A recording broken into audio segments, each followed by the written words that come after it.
नमस्कार, आप देख रहे हैं आरपीडी न्यूज चैनल। बांसवाड़ा जिले की पंचायत समिति गढ़ी की लैम्प्स मोड़ के नवनिर्वाचित अध्यक्ष पूनम चंद लबाना से लैम्प्स के मुद्दों पर चर्चा करते हुए आरपीडी न्यूज टीम ने खास मुलाकात की। मुलाकात में श्रीमान अध्यक्ष ने बताया कि बिना किसी राजनीतिक भेदभाव के किसानों के हित में कार्य करना प्रयास रहेगा। तो आइए जानते हैं आरपीडी न्यूज खास मुलाकात में बिरबल कड़वा के साथ अध्यक्ष पूनम चंद लबाना के विचारों को। आरपीडी न्यूज से मैं बिरबल कड़वा और आज हम पहुंचे हैं लैम्प्स मोड़ के अंदर। यहाँ जो नवनिर्वाचित अध्यक्ष हैं पूनम चंद जी लबाना, वो हमारे साथ है और उनसे करते हैं बात कि किसानों के क्या मुद्दे हैं और क्या एजेंडे हैं। विशेष तौर से मैं आपको बताना चाहूँगा कि मोड़ के अंदर ज़्यादातर कमांड एरिया है और ज़्यादातर जो एरिया है वो लोग जो किसान हैं वो खेती पे डिपेंड है। अब यहाँ किसानों की क्या समस्या है और लैम्प्स में किस प्रकार की आवश्यकता है, तो करते हैं बातचीत।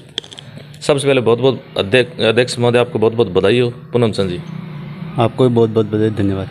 तो पूनम चंद जी, पहले भी किसी पद पे रहे हैं या पहली बार राजनीतिक या सामाजिक सरोकार की भूमिका अदा कर रहे हैं? मैं वर्तमान में पंचायत में वार्ड पंच हूँ, युवा मोर्चा का मंडल अध्यक्ष भी रहा हूँ पालादा जी, और निर्वाचित अभी लैम्प्स के चुनाव उसमें अध्यक्ष मनोनीत किया गया मेरे को ग्रामवासियों की और किसानों की ओर से। क्योंकि आपकी वेशभूषा से ऐसा लगता है जैसे आप आरएसएस से बिलोंग करते हैं या हिंदुवादी संगठन वगैरह। तो अब वर्तमान में क्या कहेंगे राजनीतिक संगठनों को लेके? आज जो सांप्रदायिक दंगे हो रहे हैं तो उनको लेके क्या कहना चाहेंगे? राजनीतिक संगठन में जनसंघ से लेके हमारा पूरा ग्राम और पिछले कई वर्षों से भारतीय जनता पार्टी में यथापित है और यथापित ही रहेगा। जी। और रही बात सरकार की, जिसमें राजस्थान में गहलोत सरकार के खिलाफ जगह जगह किसानों द्वारा धरना प्रदर्शन किया जा रहा है। समय पे खाद, बीज एवं बिजली की भी बहुत समस्या आ रही है और इस समय बहुत संकट में है राजस्थान के लोग। और हम सब मिलकर किसान के हित में काम करने को ही हमको यहाँ अध्यक्ष मनोनीत किया, जिसके कारण हम सब उनके साथ रहकर कंधा से कंधा मिला के समय समय पर खाद, बीज एवं लोन उपलब्ध कराएंगे। और गए पिछले चुनाव में वसुंधरा जी के समय पे कुछ किसानों का कर्जा माफ़ किया गया था। जो ही हुआ था उसके बाद में न तो सरकार द्वारा कोई कर्जा माफ़ हुआ न किसी को कोई फायदा हुआ है। और बिजली तो अभी जैसे अपना बात करते हैं, बात मुद्दों की करते हैं, अपने लैम्प्स अगर मोड़ की बात करते हैं तो आपके मोड़ लैम्प्स के अंदर कितनी पंचायतें आ रही है? मोड़ लैम्प्स के अंदर सिंगल मोड़ ही पंचायत है मात्र, और कुछ ढाणियाँ गाँव पड़ते मजरे। तो लोग खेती वगैरह किस प्रकार से करते हैं? खेती सिंचाई वगैरह घरेलू ट्यूबवेल, मोटर या कुएं से करते हैं। नहर है मगर पानी उपलब्ध नहीं हो रहा अभी यहाँ तक। तो यहाँ जैसे अपन बात करते हैं डीएपी यूरिया है, उसकी किल्लत रहती है विशेष तौर से जब फसल का टाइम होता है और किसानों को भागना पड़ता है और ब्लैकमेलिंग में मजबूर होकर 500 रुपये बैग के हिसाब से उनको लानी पड़ती है खाद। उसको लेके क्या कहेंगे? 500 रुपये में इस साल भी लाके डाला है, समय पे खाद बीज आया नहीं है। मगर अब देखो कोशिश करेंगे किसानों के हित में जो सरकार के नियम अनुसार आता है 275-74 रुपये में, उस रेट से खाद बीज उपलब्ध कराने की कोशिश पूरी करेंगे। किसानों की लिमिट को लेकर क्या कहना चाहेंगे? किसानों की जो लिमिट है वो बहुत कम है, क्योंकि सरकार बड़े बड़े वादे करती है कि लाख से 1.5 लाख रुपये हम देंगे, लेकिन हकीकत यह है कि किसानों को यहाँ पे 10,000, 20,000, किसी को 50,000 यहाँ तक मिलता है और किसानों को मजबूर होकर बैंकों का सहारा लेना पड़ता है।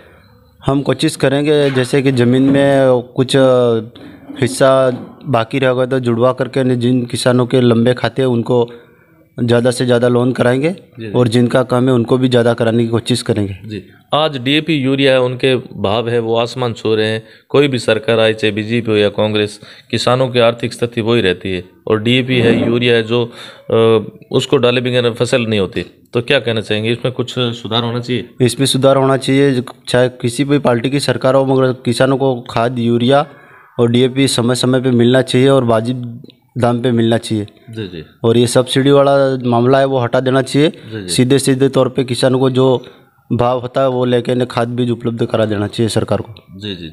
इसके अलावा लैम्प्स में किस प्रकार की सुविधाएं होनी चाहिए आपके? लैम्प्स में हर प्रकार की सुविधा होनी चाहिए। समय समय पे किसानों को खाद, बीज, लोन एवं दवाइयाँ डायरेक्ट हर सीजन के अंदर समय से पहले ही उपलब्ध रहना चाहिए, 8-15 दिन पहले। जैसे कि समय निकल जाने के बाद में खाद बीज की बहुत दिक्कत आती है। किसानों की बात करते हैं या लैम्प्स की बात करते हैं तो 3 प्रकार के बीमे लैम्प्स होते हैं। लेकिन हकीकत यह है कि उनको बीमा का लाभ नहीं मिलता। कोई भी सरकार आए, चाहे बीजेपी आए, चाहे कांग्रेस आए, कोई भी ध्यान नहीं देती और कंपनियां वाई लूटती है। क्या कहना चाहेंगे उसको लेके? उसमें भी सुधार करना चाहिए। जैसे कि हमारे हर 6 या हर सीजन में जो बीमा लगता है, जी। उसमें ये करके ने 12 मासी एक बीमा लग जाना चाहिए, या तो जी। या किसानों को जो मुआवजे के लिए हम अप्लाई करते हैं, जैसे किसी की मृत्यु हो गई या कुछ ऐसा हो गया या अभी फसल नष्ट हो रही है, उनमें भी किसानों को फ़ायदा नहीं हो रहा है। उसको भी सरकार को गौर से देखना चाहिए। और 3-3 बीमे हर फसल में बीमे जोड़ती है सरकार, उसको या तो 12 मासिक कर देना चाहिए, एक साथ ले लेना चाहिए। बहुत से लैम्प्सों में भ्रष्टाचार की स्थिति पनपती है।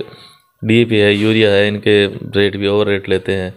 क्या कहना चाहेंगे उसको लेकर? उसको कालाबाजारी बंद होना चाहिए। सीधे तौर पर लैम्प्स के उपलक्ष्य में ही काम होना चाहिए। और हमारे यहाँ तो न ही लैम्प्स है, इसलिए हमको इतना कोई अनुभव है नहीं। जी। और जितना अनुभव होगा इतना हम करवाते रहेंगे आगे। आप बीजेपी के बिल्कुल 16 धारी आपने वस्त्र पहन रखे हैं, बिल्कुल क्लियर लग रहा है कि आप बीजेपी से बोर्ड बना है। लेकिन फिर भी यहाँ बीजेपी विचारधारा के भी आएंगे, कांग्रेस वाले भी। कई राजनीतिकरण तो नहीं करोगे? कोई राजनीतिकरण नहीं करेंगे, सब किसानों के हित में ही काम करेंगे। जी।